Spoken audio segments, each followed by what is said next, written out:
The power of believing in yourself can be truly extraordinary. Having a little faith is extremely important, especially during the hardest times. This is the moral that is the most important for us in The Lemonade Club by Patricia Polacco.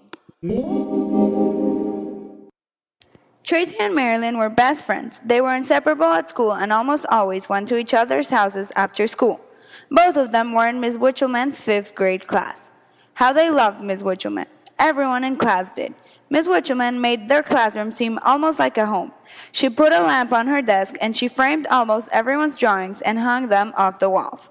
She had a rug right up in the front of her room next to her desk, where she read on a big old rocking chair. And there was a class guinea pig, Pinky, who squeaked whenever anyone walked by him. What everyone liked most about Miss Witchelman is that she made every kid in the classroom believe that he or she could be anything they wanted to be. If you dream it, then you can be it.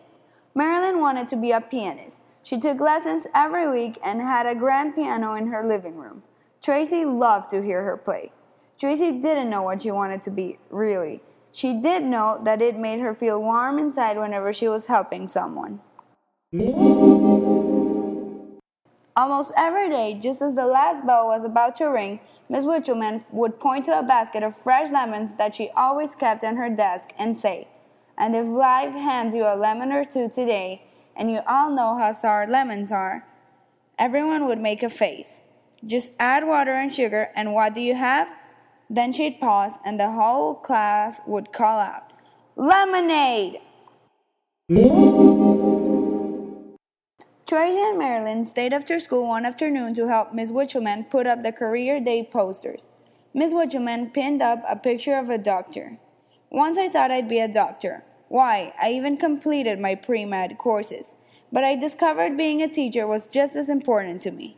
After all, doctors help your bodies grow up healthy and strong, and teachers help your minds grow wise and full of ideas," Miss Witchelman said thoughtfully. Soon after, as Tracy and Marilyn were walking home, they heard voices behind them. "Waddle, waddle, waddle," one of the older girls sneered. "Fatty, fatty, 2x4, couldn't get through the classroom door," the other chimed in. "Don't listen to them," Tracy said as she pulled Marilyn along a little faster. The older girls hissed and whispered mean secrets, then laughed as loud as they could. Finally, those mean girls turned down another street. "I would do just about anything to be thin," Marilyn cried. Tracy put her arm around Marilyn's shoulder. They didn't say much more for the rest of the way home. As weeks passed, school went on as usual, except Tracy noticed that Marilyn was losing weight. She was looking great. Even the mean girls didn't tease her anymore. Then, one Wednesday, as the girls were planting flowers in Marilyn's front garden, Marilyn collapsed in a heap on the grass. "I can't breathe," she gasped. "I'm so tired. I don't even think I can get up." "You haven't gone on one of those awful diets, have you, Marilyn? Because it isn't good for kids to starve themselves and go on diets." "That's just it," Marilyn answered. "I've lost all this weight without doing anything." Tracy looked worried. "It just melted off." "But I feel so tired, and I'm always tired," Marilyn said weakly. "I'm getting your mom." Tracy knew something was very wrong. Marilyn didn't come back to school from that day on. Tracy knew why. Marilyn's mom came over one night crying and told her mom everything.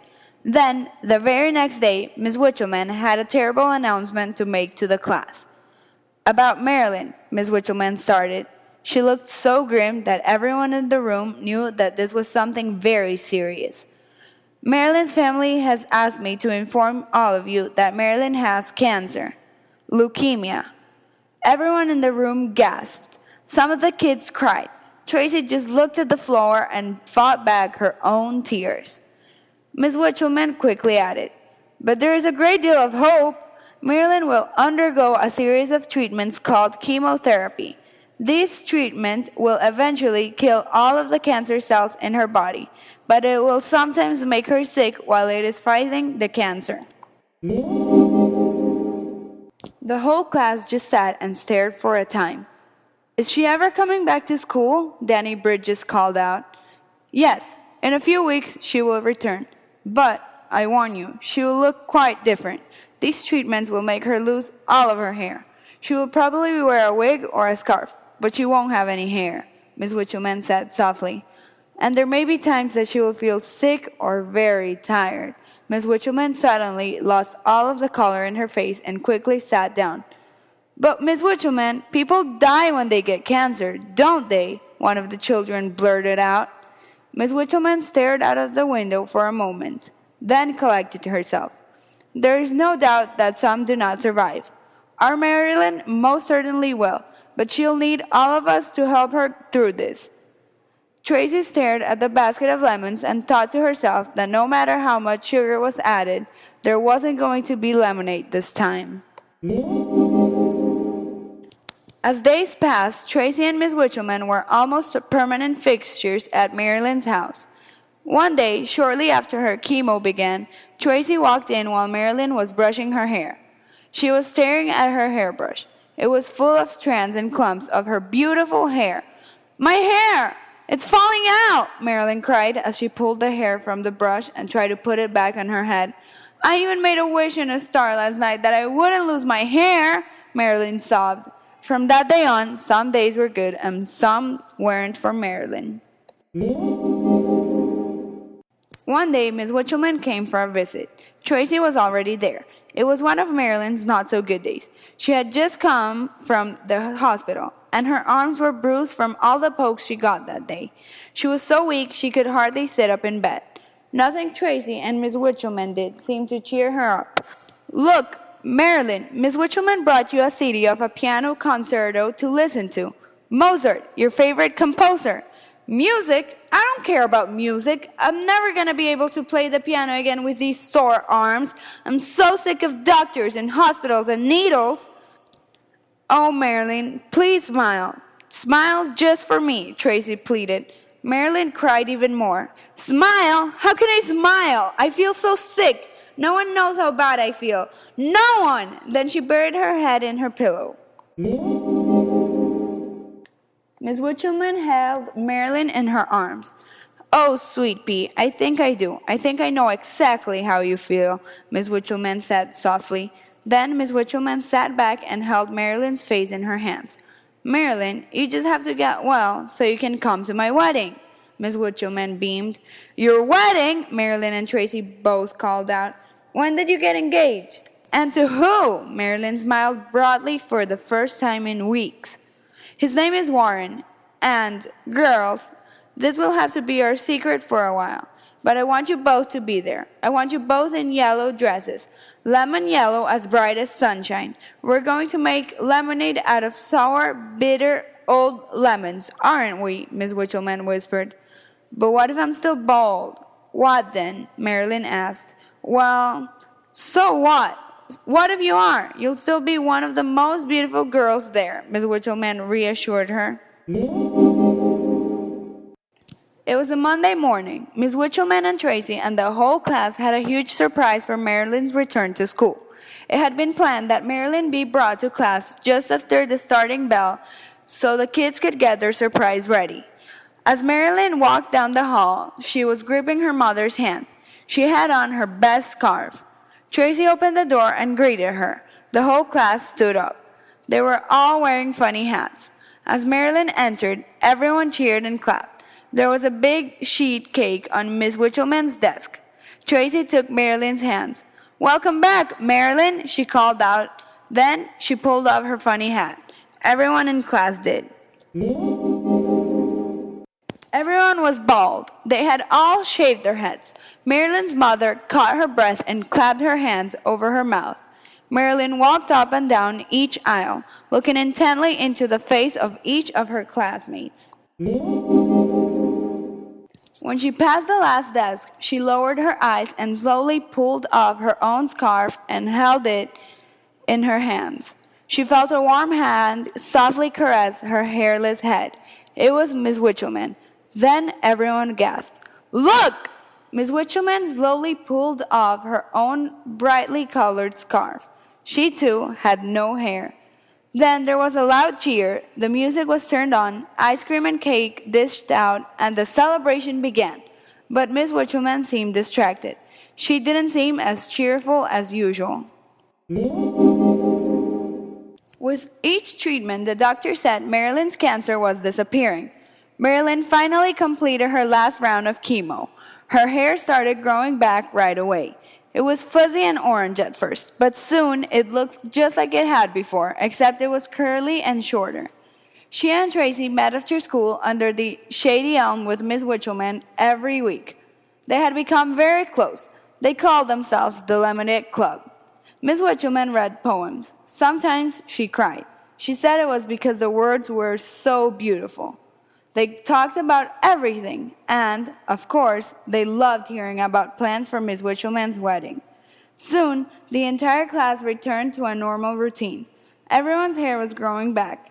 But one day, Bernie Carlisle called out, "Hey, Miss Witchelman, how come you're still wearing your scarf? Ain't you got no hair under there?" Although Miss Witchelman knew he was kidding, she did not laugh. She tugged at her scarf and looked out the window. Something seemed wrong. Tracy passed a note to Miss Witchelman that read, "Emergency meeting of the Lemonade Club today after school under the elm." Later that day, Tracy and Marilyn sat under the shade of the old elm tree. It was Marilyn who spoke up. "You have it too, don't you, Miss Witchelman? For real. That's why you said you knew exactly how I felt." Miss Witchelman couldn't seem to speak, and when she finally did, her eyes filled with tears. "I have breast cancer, girls," she said almost in a whisper. "So you're going to fight this, aren't you?" Marilyn demanded. "Yes, I'm almost finished with chemo," Miss Witchelman said as her voice trailed off. "Will that get rid of it?" Tracy asked. "No, I'll have to have surgery eventually," Miss Witchelman answered.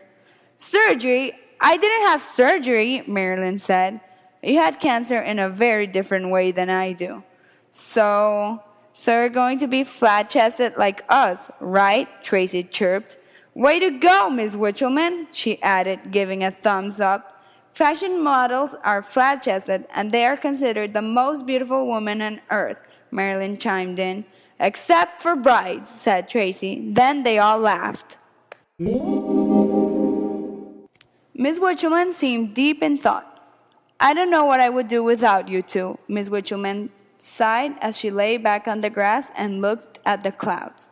"Both of you had taught me so much and affected my life. Because of you, I have thought again about being a doctor. I applied to Stanford Medical School. I wanted to help children just like you, Marilyn. But since I started the treatments, I think I have lost my courage." Miss Witchelman's voice drifted off. "Hey," Marilyn bellowed, "you aren't going to let something like cancer stomp on your dreams, are you? You're always teaching us to keep our dreams, no matter what," Tracy added. "If you can dream it, you can be it," the three of them said together. "You'll make a wonderful doctor," Tracy whispered. "And Warren loves you. What more could you want?" Marilyn said. Miss Witchelman took a lemon out of her basket. "Well then, girls, to the Lemonade Club," she said triumphantly. "To the Lemonade Club," Tracy and Marilyn echoed. It was a special sunny day. People were gathering in the church. Even though it had been 5 years since they had been Miss Witchelman's students, almost the whole class from then was sitting together. The music was playing softly. It was one of Miss Witchelman's favorite hymns. The flowers were so beautiful. Everyone there was thinking about Miss Witchelman. Suddenly, the congregation sprang to its feet. The music boomed, a joyous trumpet voluntary. And there, standing in their lemon yellow gowns, were Tracy and Marilyn. They beamed as they marched down the aisle to join the groom at the front of the church. Then everyone turned and looked as Cynthia Witchelman appeared. Tracy and Marilyn were right. She was a beautiful bride. She glowed as she floated like a cloud down the aisle. Dr. Cynthia Witchelman became the wife of Dr. Warren Gish on this glorious day, and they were all together to celebrate it. A sweet lemonade indeed.